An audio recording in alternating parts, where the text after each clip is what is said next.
آج سے کم و بیش 3500 سال قبل مصر میں فرعون نے بنی اسرائیل کو اپنا غلام بنا لیا تھا۔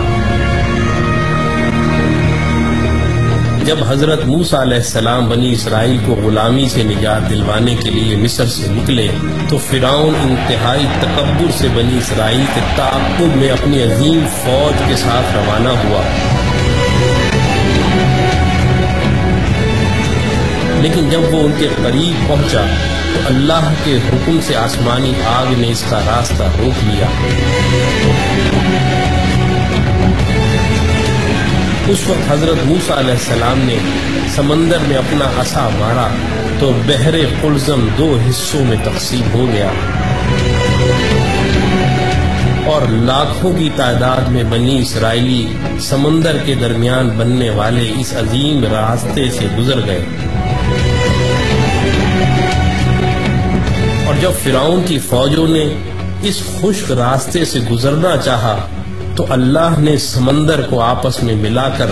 ان کو غرق کر دیا۔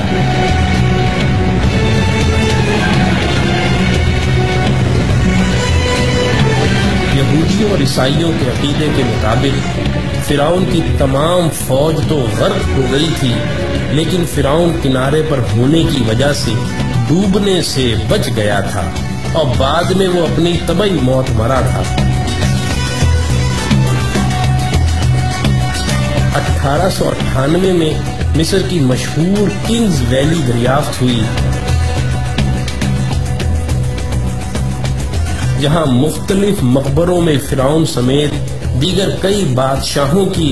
حنوط شدہ لاشیں دریافت ہوئیں۔ اس دریافت کے 83 سال بعد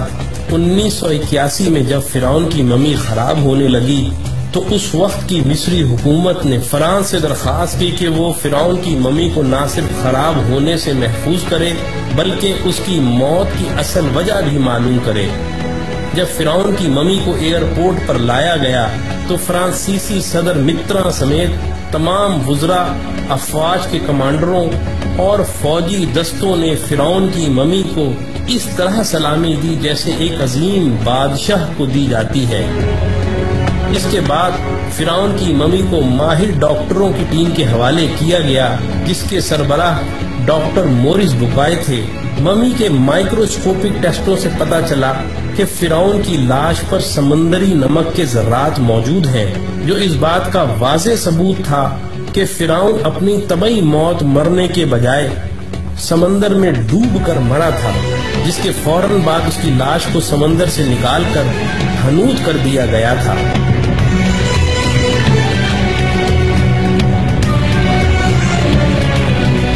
جب ڈاکٹر مورس بکائے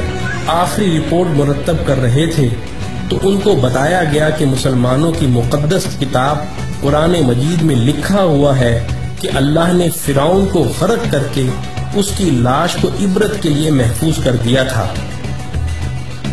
یہ سن کر ڈاکٹر مورس بکائے اس قدر حیران ہوئے کہ حقیقت حال جاننے کے لیے مصر روانہ ہو گئے۔ مصر میں ایک مسلمان سائنسدان نے فرعون کی موت کے حوالے سے قرآن کی درج ذیل آیات ان کو پڑھ کر سنائی، اور ہم نے بنی اسرائیل کو سمندر پار کر دیا تو فرعون اور اس کے لشکر نے سرکشی اور تعدی سے ان کا تعاقب کیا، یہاں تک کہ جب وہ سمندر میں ڈوبنے لگا تو کہنے لگا کہ میں اس خدا پر ایمان لاتا ہوں جس پر بنی اسرائیل ایمان لائے ہیں۔ اللہ نے فرمایا تو اب ایمان لاتا ہے حالانکہ تو پہلے نافرمانی کرتا رہا اور مفسد بنا رہا، تو آج ہم تیرے بدن کو سمندر سے نکال کر محفوظ کر لیں گے تاکہ تو بعد کے لوگوں کے لیے عبرت بن جائے۔ ان آیات کو سن کر انتہائی حیرت کے عالم میں ڈاکٹر مورس بکائے کہنے لگے، قرآن کا نزول فرعون کی موت کے 2000 سال بعد ہوا، اور اس وقت اور آج تک کوئی فرعون کی ممی کے بارے میں نہیں جانتا تھا، لیکن قرآن نے اس کے بارے میں جو پیشن گوئی کی تھی وہ آج نزول قرآن کے 1400 سال بعد فرانس میں ممی کے مائکروسکوپک ٹیسٹوں سے سچ ثابت ہو گئی ہے۔